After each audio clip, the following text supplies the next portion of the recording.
You know, TFight line is quite important for me. In my recent tournament of rackets, it is the Tecnifibre TFight 305 which won it all. In my top 5 we have TFight 305, Whiteout 1619, Elevate Tour, Prestige MP, and recent release Gravity Tour 98. And yeah, now it is time for the TFight 300 review, endorsed by Iga Swiatek. If you follow me, you know that I am a grinder when it comes to the playstyle, the wall, no points for free, kind of playing in the zone, so I don't want to force the acceleration. I kind of want to keep things fluid. That's where I find my game the best when it comes to competing. So this type of playstyle demands a specific racket.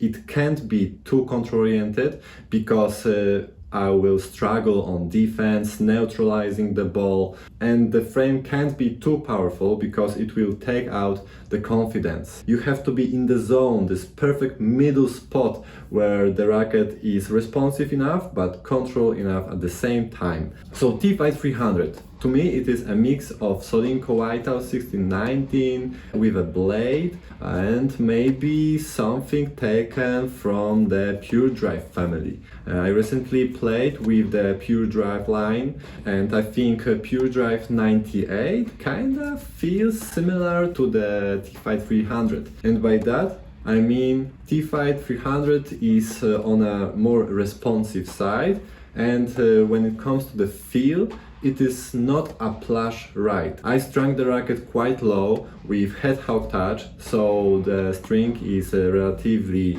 comfortable. I thought this racket could potentially replace Gravity Tour in my top 5, so I used the same string and same tension, but yeah, the difference was there. TFight was much more powerful, much more spinny, much more responsive, but at the cost of lower comfort. On the positive side, I would say this responsiveness, this power potential was quite consistent. So it wasn't like I was shooting sometimes too short to then shoot to the fences. I would say the power stability was consistent. So I knew I am playing with the more powerful racket and I need to be aware of that. But on the negative side, I strung the racket quite low and I still felt the stiffness. So I know that I can't use thicker strings to tame the launch, to get more confidence, and I can't use stiffer strings because the racket is already feeling on a stiffer side. So that is quite problematic,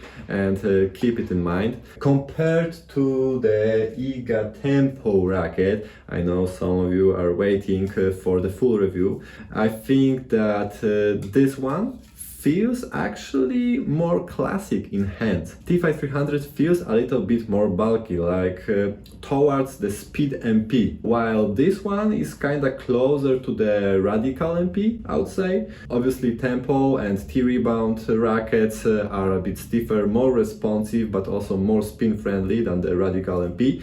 But I strung this with Razor Coat at 24 kilos and it was okay. Yeah, you felt the stiffness, but it was okay.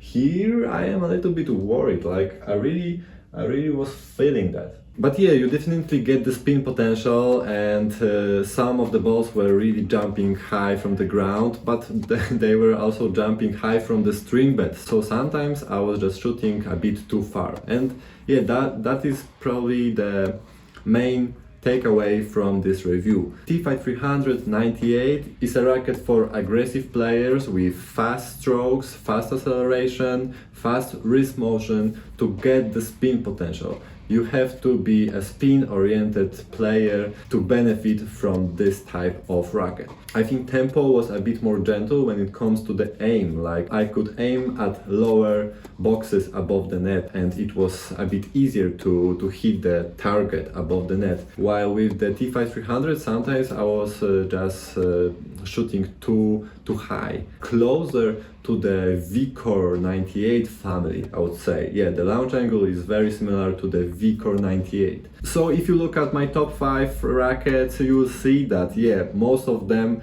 are kinda control-oriented frames with something on the top, like control plus, let's call it that way, and TFight 300 is just too powerful. From my top 5, you can say that, hey, Solinco Whiteout 1619 is quite a powerful racket, yes, but for some reason I can use thicker strings, 130, at higher tension, and the feel is still okay. Yeah, you feel the stiffness, but it's still okay. With TFight 300, I would be worried. If we compare the TFight 300 endorsed by Iga Swiatek to my Truthsayer's top 5 frames, I would say the spin potential is maybe the biggest from all the rackets on my top 5 list. The control is the worst.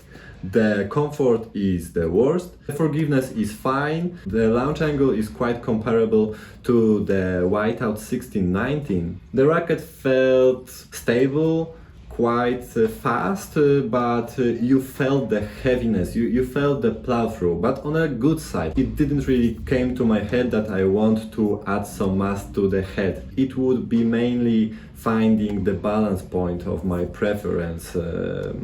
Maybe I would add a leather grip, maybe I would just use like 2 grams at the handle to shift the balance slightly. Nothing much. I think this racket should be fast because it is quite responsive, and if you add more mass, you get more power, you get bigger jump, the racket gets more responsive, so it will decrease the control, decrease the touch. It plays great in stock form, just not for my playstyle. I'm not as aggressive, and the launch angle is just too high, and the comfort may be a bit too stiff. So yeah, I'm not sure I will be able to customize the racket to my playstyle, especially if we have TFight 305, 1819. Obviously my main racket is TFight 305, so I'm very excited to try this frame. Give me some time, I will get there. It is quite important for me to get it right, so yeah. Okay guys, so that's it for this review. Thank you for watching, subscribe if you can, and see you soon. Bye bye.